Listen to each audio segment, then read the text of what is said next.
TV के साथ बदलते भारत की शान।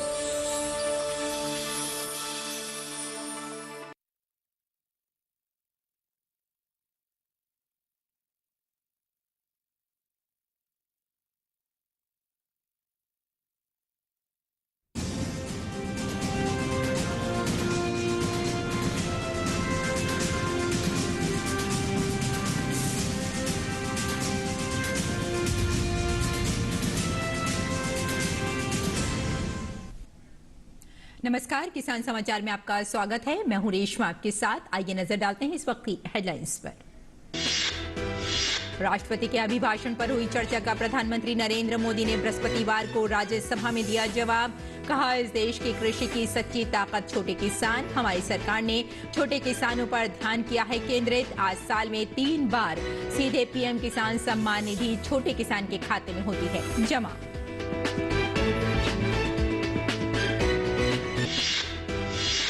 केंद्रीय ग्रामीण विकास मंत्री गिरिराज सिंह ने मिशन अंत्योदय सर्वेक्षण 2022-23 से जुड़ी ऐप और वेबसाइट की शुरुआत। कहा, मिशन गरीबी मुक्त भारत के सपने को साकार करने में होगा सफल।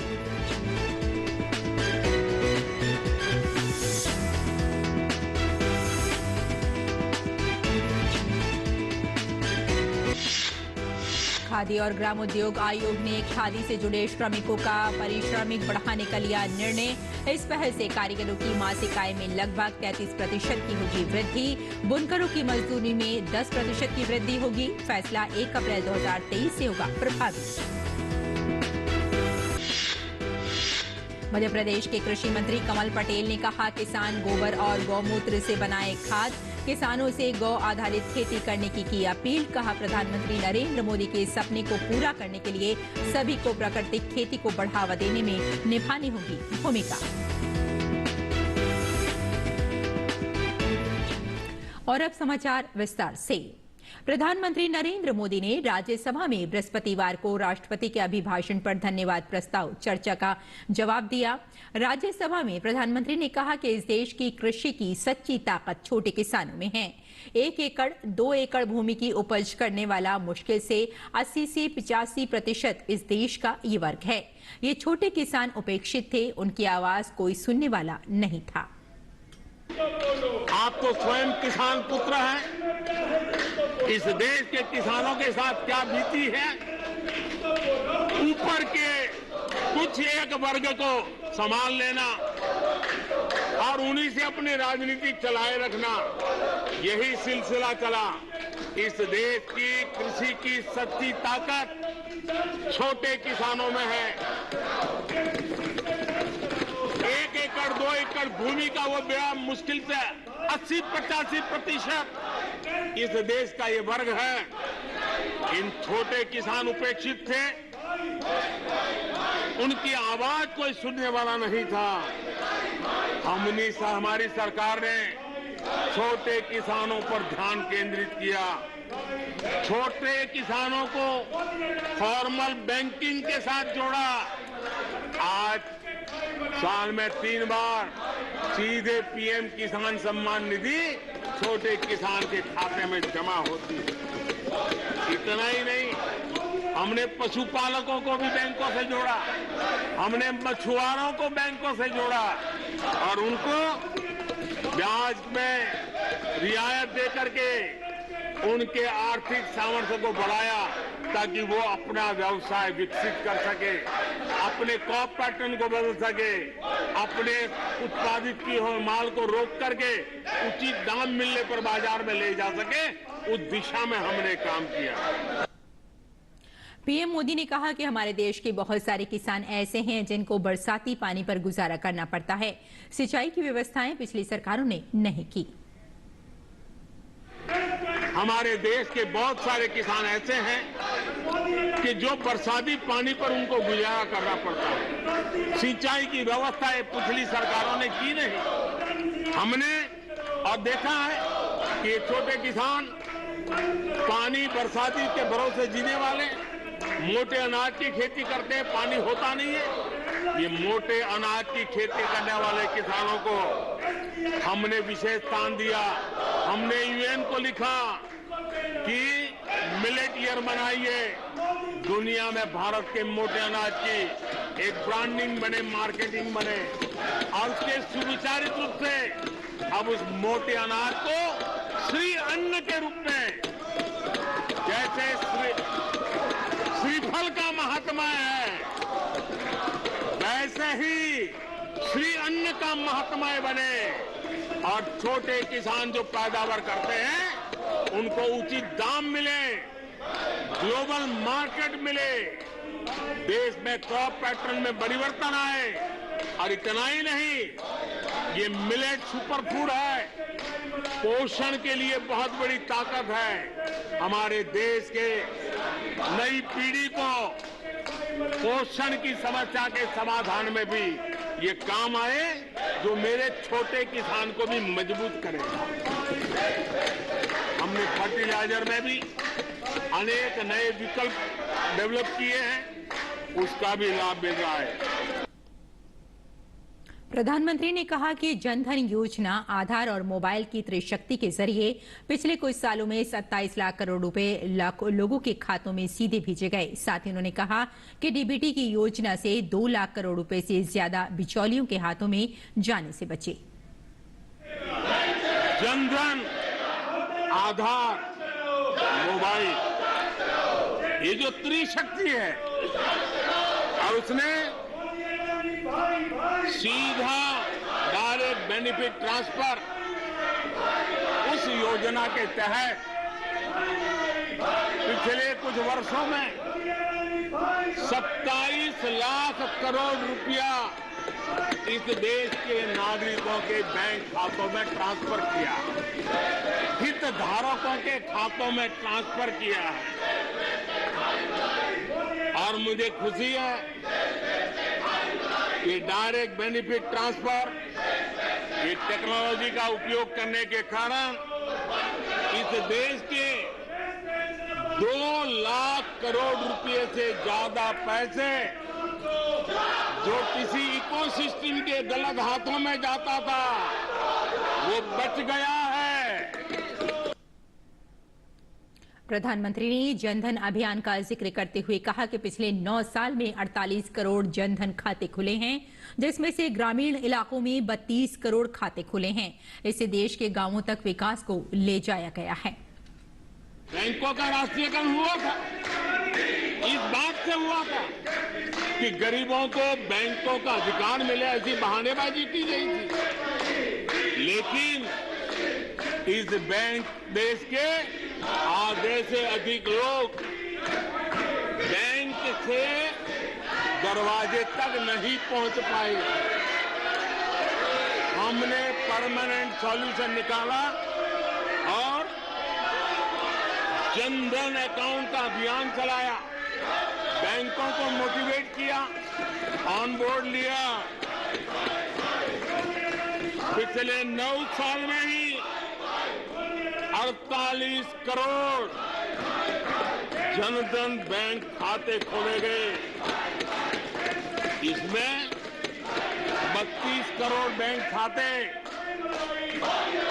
ग्रामीण और कस्बों में हुए हैं, यानी देश के गांव तक प्रगति की मिसाल को ले जाने का प्रयास हुआ।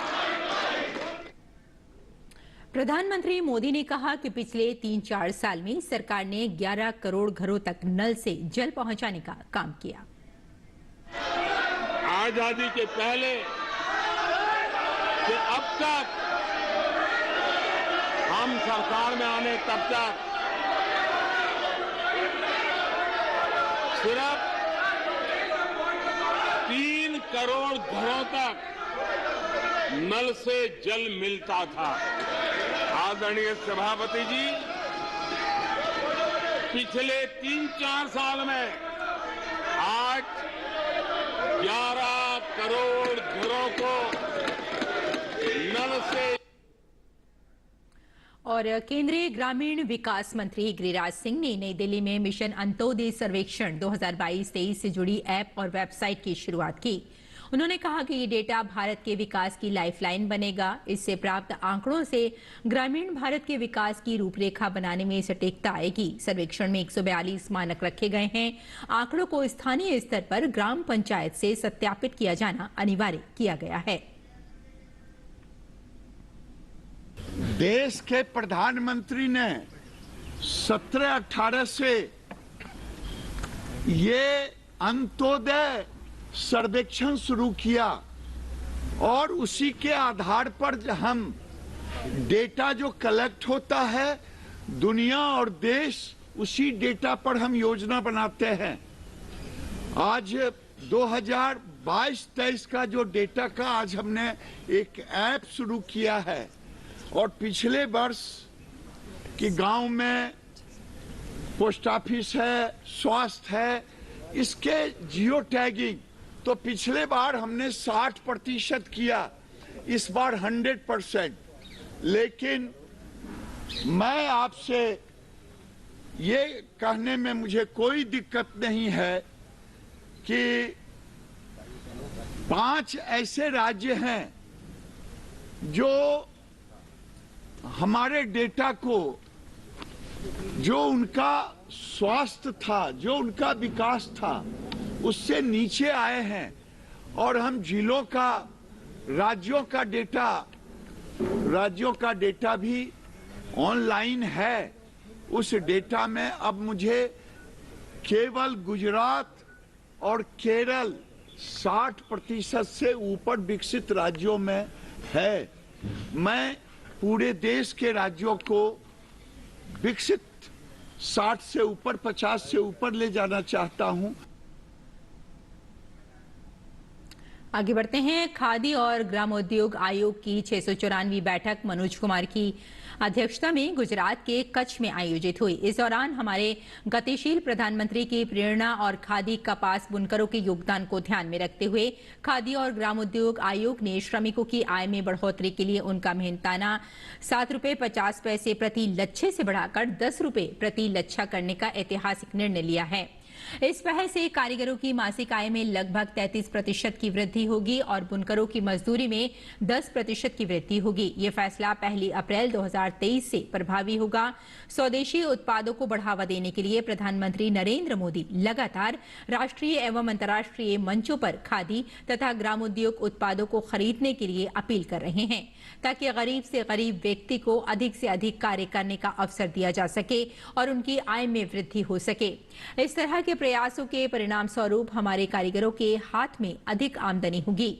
मनोज कुमार ने कहा कि ग्रामीण स्तर पर खादी श्रमिकों को प्रोत्साहित करने और खादी उत्पादन बढ़ाने के उद्देश्य से केवीआईसी कई कार्यक्रम आयोजित करता रहता है। इसी क्रम में पिछले कुछ महीनों में खादी श्रमिकों, देश के विभिन्न क्षेत्रों में कार्यरत संस्थाओं और खादी संगठनों के साथ खादी संवाद की श्रृंखला का आयोजन किया गया। और मध्य प्रदेश के किसान कल्याण तथा कृषि विकास मंत्री कमल पटेल ने किसानों से गौमूत्र और गोबर से खाद बनाकर खेतों में उपयोग करने की अपील की है। उन्होंने कहा कि प्रधानमंत्री नरेंद्र मोदी के सपने को पूरा करने के लिए सभी को प्राकृतिक खेती को बढ़ावा देने में अपनी भूमिका निभानी होगी। पटेल ने गुरुवार को जारी अपने बयान में कहा कि प्राकृतिक खेती हम सभी के लिए लाभदायक है। उन्होंने बारंगा में अपने खेत पर गोबर और गौमूत्र से खाद भी बनाया। उन्होंने कहा कि मुख्यमंत्री शिवराज सिंह चौहान के नेतृत्व में मध्य प्रदेश के किसान प्राकृतिक खेती कर रहे हैं। मंत्री पटेल ने भी अपने खेत में प्राकृतिक खेती प्रारंभ की। वे गोबर, गौमूत्र, मिट्टी, बेसन, वनस्पति और गुण से जीवामृत बना रहे हैं। मंत्री पटेल ने बताया कि इसे बनाने में लागत भी कम आती है। उन्होंने कहा कि कोरोना के बाद दुनिया में प्राकृतिक उत्पाद की मांग बढ़ी है और जल संरक्षण की दिशा में चलाई जा रही योजनाओं से बेहतर नतीजों की उम्मीद है। आजादी के अमृतकाल के पहले वर्ष के 9 महीनों के भीतर ही अमृत सरोवरों के निर्धारित लक्ष्य का 60% कार्य पूरा हो चुका है, जबकि 15 अगस्त 2023 तक कार्य के पूरा होने का अनुमान है। भूजल संरक्षण के साथ बारिश के पानी को सतह पर जलाशयों में संरक्षित करने के लिए अमृत सरोवर योजना शुरू की गई है। इसी तरह जन भागीदारी के तहत पुराने तालाबों और जलाशयों का पुनरुद्धार पुनरुद्धार के साथ सफाई की जा रही है, जिसमें उसमें उसकी क्षमता के बराबर जल भंडारण किया जा सकेगा। देश के प्रत्येक जिले में कम से कम 75 नए तालाब और जलाशयों का निर्माण कराने का लक्ष्य निर्धारित किया गया। 24 अप्रैल 2022 को राष्ट्रीय पंचायती दिवस पर प्रधानमंत्री नरेंद्र मोदी ने इसकी घोषणा करते हुए कहा था कि 15 अगस्त 2023 तक राष्ट्रीय स्तर पर कुल 50,000 अमृत सरोवरों नए तालाब का निर्माण पूरा कर लिया जाएगा। इसके अलावा जिन पुराने तालाबों की हालत तंग है उसमें मिट्टी व खाद भर दी जाएगी, उनकी सफाई कर उसे नया बना दिया जाएगा। मिशन अमृत सरोवर को सफल बनाने में ग्रामीण विकास की ज्यादातर योजनाओं की भागीदारी है। ग्रामीण क्षेत्रों में पुराने तालाबों व जल भंडारों पर अतिक्रमण करने वालों में उसे खाली कराया जाएगा। मंत्रालय के आंकड़ों के मुताबिक 30,000 से अधिक नए तालाब बनकर तैयार हो चुके हैं, जबकि 38,000 पुराने तालाबों की मरम्मत कार्य जारी है, जिनमें जमी गाद को बाहर निकालकर उसकी भंडारण क्षमता को बढ़ाया जा रहा है। यहां से निकलने वाली मिट्टी व अन्य गाद का उपयोग सड़कों के निर्माण के साथ रेलवे की पटरियों पर बिछाने में किया जा रहा है। इन तालाबों के निर्माण के लिए धन का आवंटन अलग से नहीं किया जाता है। इसे जन भागीदारी और अन्य सरकारी योजनाओं को इसमें शामिल किया गया है। भारत की अध्यक्षता में G20 समूह की पर्यावरण और जलवायु स्थिरता कार्य समूह की पहली बैठक बृहस्पतिवार से बेंगलुरु में शुरू हो गई है, जो 11 फरवरी तक चलेगी। भारत की G20 अध्यक्षता के दौरान पर्यावरण को सुरक्षित करने और भविष्य में जलवायु परिवर्तन में जुड़े मुद्दों पर अधिक फोकस किया जा रहा है। देखिए बेंगलुरु से हमारे संवाददाता निशांत सौरभ की वन महानिदेशक CP गोयल के साथ खास बातचीत। बेंगलुरु में पहली इन्वायरमेंट और क्लाइमेट सस्टेनेबिलिटी वर्किंग ग्रुप यानी कार्य समूह की बैठक शुरू हो गई है। इस पर और ज्यादा जानकारी के लिए हमारे साथ मौजूद हैं DG फॉरेस्ट चंद्र प्रकाश गोयल जी। सर, ये जो 3 दिनों का जो वर्किंग ग्रुप की मीटिंग चल रही है बेंगलुरु में, तो क्या इसमें प्रायोरिटी एरियाज क्या है, फोकस एरियाज कौन कौन से हैं? G20 की जो ये वर्किंग ग्रुप की बैठक चल रही है basically environment and climate sustainability पर है।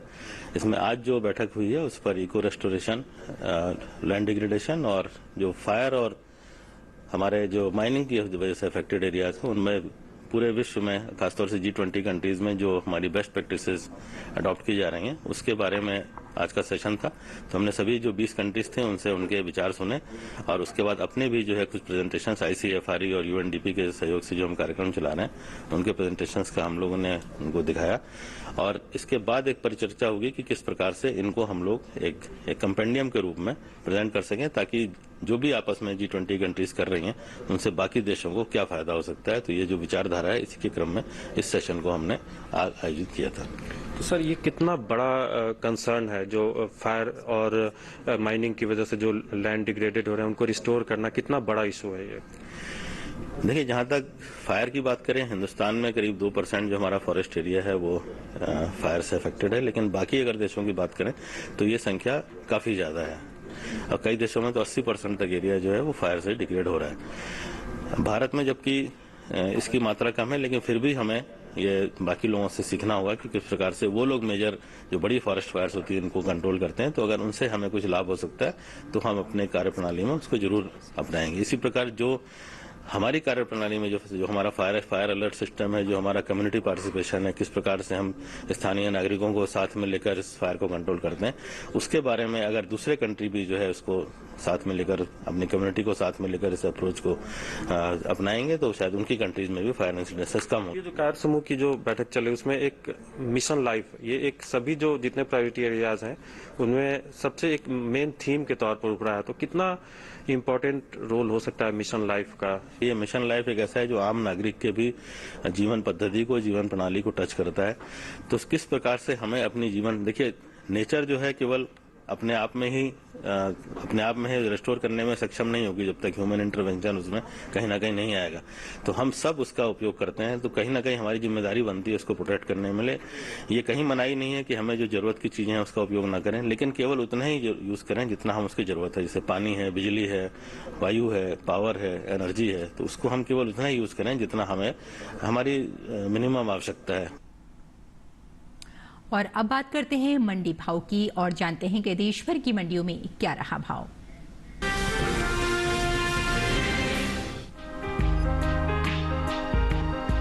मसूर की आवक इन दिनों सामान्य बनी हुई है। भाव पर नजर डालें तो शामली और सीतापुर मंडी में मसूर के सौदों में मजबूती के साथ कारोबार हुआ। वहीं अलीगढ़ और बहराइच मंडी में भाव नरम रहे, जबकि मुंबई मंडी में इस दौरान मसूर के भाव में कोई बदलाव देखने को नहीं मिला। एगमार्कनेट के मुताबिक महाराष्ट्र की मुंबई मंडी में 8 फरवरी को मसूर का भाव रहा 7,400 रुपए। 9 फरवरी को इसके भाव में कोई बदलाव देखने को नहीं मिला और भाव 7,400 रुपए पर बना रहा। उत्तर प्रदेश की अलीगढ़ मंडी में 8 फरवरी को मसूर का भाव था 7,260 रुपए। 9 फरवरी को इसके सौदों में 10 रुपए की नरमी आई और भाव हो गया 7,250 रुपए। इसी तरह राज्य की ही बहराइच मंडी में मसूर के सौदों में गिरावट के साथ कारोबार हुआ। यहाँ 8 फरवरी को मसूर का भाव रहा 7,180 रुपए। 9 फरवरी को इसके सौदे 30 रुपए टूटकर 7,150 रुपए पर हुए। शामली मंडी में 8 फरवरी को मसूर का भाव था 7,715 रुपए। 9 फरवरी को इसके भाव में 5 रुपए की तेजी आई और भाव जा पहुंचा 7,720 रुपए पर। वहीं सीतापुर मंडी में इस दौरान मसूर के भाव में बढ़त देखने को मिली। यहाँ 8 फरवरी को मसूर का भाव रहा 6,850 रुपए। 9 फरवरी को इसके सौदों में 10 रुपए का उठाव आया और भाव हो गया 6,860 रुपए। बुआई की बात करें तो चालू रबी सीजन में मसूर की बुआई निर्धारित लक्ष्य से आगे चल रही है। कृषि मंत्रालय की ओर से जारी ताजा आंकड़ों के मुताबिक साल 2022-23 के लिए रबी मसूर की बुआई 3 फरवरी तक 18,52,000 हेक्टेयर में हो चुकी है, जबकि साल 2021-22 के दौरान रबी मसूर की खेती 17,68,000 हेक्टेयर में हुई थी। यानी रबी मसूर की बुआई बीते साल के मुकाबले 84,000 हेक्टेयर आगे चल रही है। कुल दालों के निर्यात पर नजर डालें तो देश से होने वाले दालों के निर्यात में इस साल खासा इजाफा देखने को मिला है। एपीडा के मुताबिक साल 2022 में अप्रैल से नवंबर महीने के दौरान कुल दालों के निर्यात में 20% की बढ़त दर्ज की गई है। साल 2022 में बीते 8 महीनों के दौरान कुल दालों का निर्यात 4,55,000 टन के पार पहुंच गया है, जबकि साल 2021 के दौरान कुल दालों का निर्यात महज 2,21,440 टन का ही हुआ था। यानी इस साल कुल दालों के निर्यात में 2,34,102 टन की बढ़ोतरी हुई है।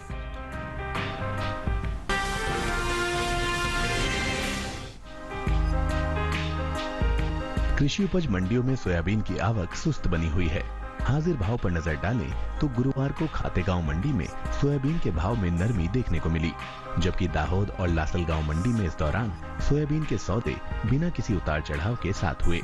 एगमार्कनेट के अनुसार गुजरात की दाहोद मंडी में 8 फरवरी को सोयाबीन का भाव रहा 5,400 रुपए।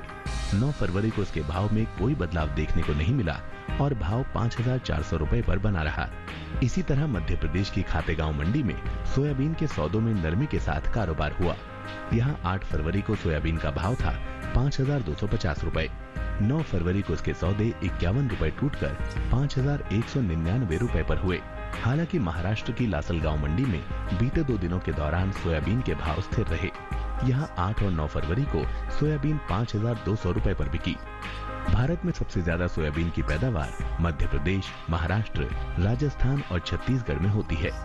मध्य प्रदेश में सोयाबीन का उत्पादन 45%, जबकि महाराष्ट्र में 40% होता है। सोयाबीन की उपज पर नजर डालें तो इस साल खरीफ सोयाबीन की पैदावार में कमी देखने को मिल सकती है। बीते साल के मुकाबले इस साल खरीफ सोयाबीन की उपज में 10% की कमी होने का अनुमान है। कृषि मंत्रालय के पहले अग्रिम अनुमान के मुताबिक खरीफ सोयाबीन की उपज साल 2022-23 के दौरान 1,28,00,000 टन के पार जा सकती है, जबकि साल 2021-22 के दौरान सोयाबीन की पैदावार 1,29,95,000 टन रही थी। वहीं कुल तिलहन की पैदावार पर नजर डालें तो इस साल कुल तिलहन की उपज में कमी का अनुमान जताया गया है। कृषि मंत्रालय के पहले अग्रिम अनुमान के मुताबिक घरेलू स्तर पर कुल तिलहनी फसलों में शामिल सोयाबीन, मूंगफली, अलसी, सरसों, तिल, अरंडी और सूरजमुखी की पैदावार साल 2022-23 के दौरान 23,57,30,000 टन होने का अनुमान जताया गया है, जबकि साल 2021-22 के दौरान कुल तिलहनी फसलों की उपज 37,69,60,000 टन रही थी।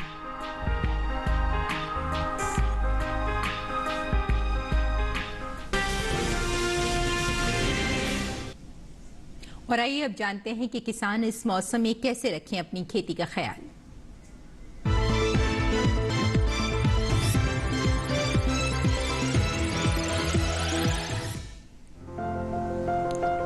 आंध्र आंध्र प्रदेश में धान की रोपाई करें, धान के खेत में निराई कर लें, धान के खेत से खरपतवार निकालें। इस समय धान में कीट लगने की संभावना हो सकती है। ऐसे में धान में कीटों से बचाव के लिए कृषि विशेषज्ञों की सलाह से कीटनाशक छिड़कें। इसके अलावा अरहर की कटाई कर सकते हैं। साथ ही तिल की बुआई करते रहें। किसान मक्के की बुआई करें। यहाँ गन्ने की रोपाई करने का समय सही है। आंध्र प्रदेश में बैंगन की तुड़ाई कर लें। इसके साथ ही मूंगफली की बुआई कर लें। केरल में धान की रोपाई के लिए खेत तैयार कर लें। किसान धान के खेत में सिंचाई कर सकते हैं। धान के खेत में जरूरी उर्वरक का इस्तेमाल कर लें। साथ ही नारियल के खेत में सिंचाई करते रहें। इस समय नारियल में कीट लगने की आशंका बनी हुई है। ऐसे में नारियल में कीटों से बचाव के लिए कृषि विशेषज्ञों की सलाह से कीटनाशक का छिड़काव कर सकते हैं। यहाँ केले के बागों में सिंचाई करें। केले की रोपाई कर लें। अभी काली मिर्च की तुड़ाई कर सकते हैं। काली मिर्च के खेत में सिंचाई करें। इसके अलावा रबड़ के खेत से घास फूस निकालें। रबड़ के खेत में ही जरूरी उर्वरक का प्रयोग कर सकते हैं। केरल में सुपारी के खेत में सिंचाई कर लें।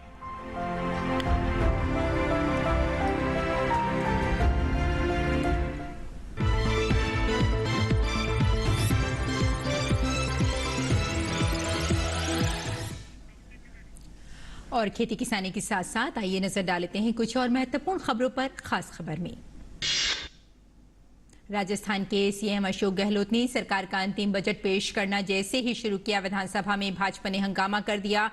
गहलोत पर पिछला ही बजट पढ़ने के आरोप लगे हैं। जैसे ही गहलोत पर यह आरोप लगे, सदन में हंगामा मच गया और सदन की कार्रवाई 11:42 तक स्थगित कर दी गई।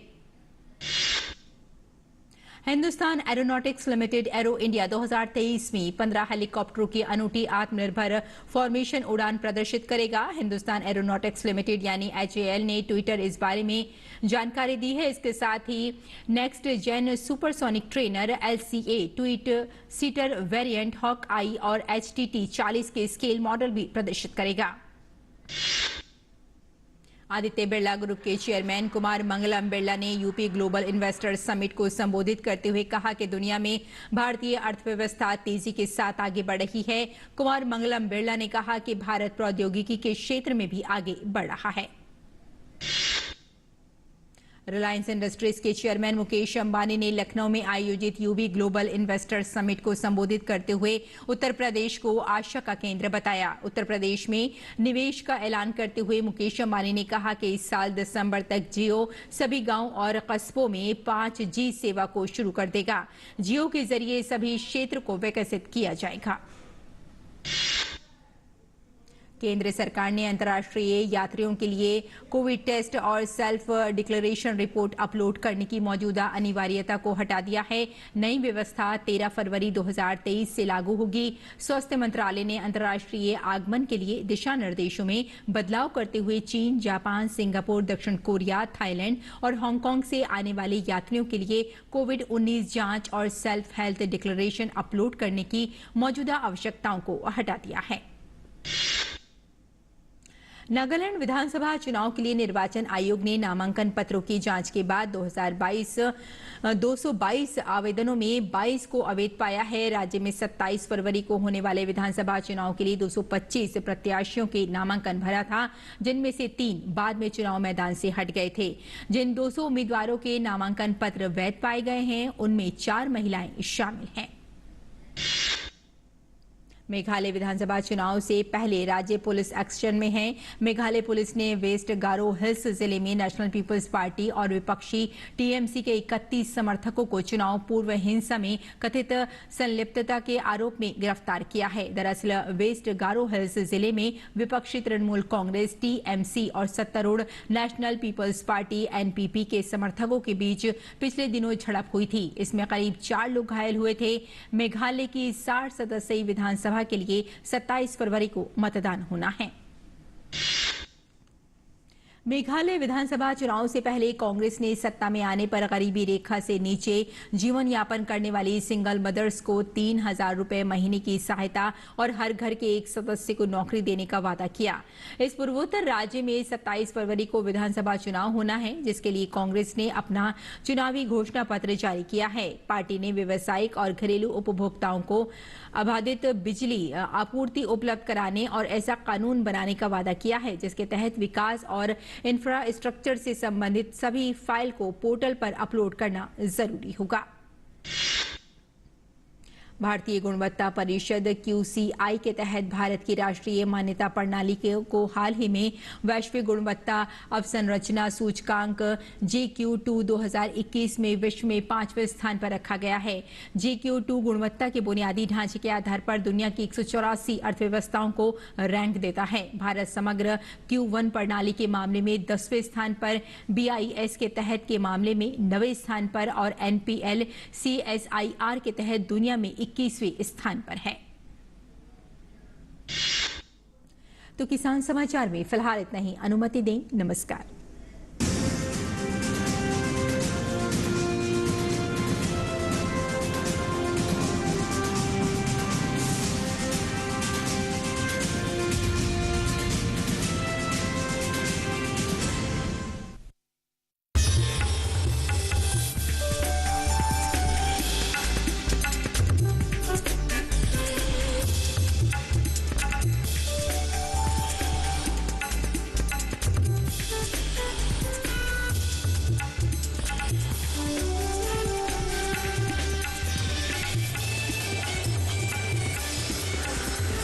DD किसान, बदलते भारत की शान।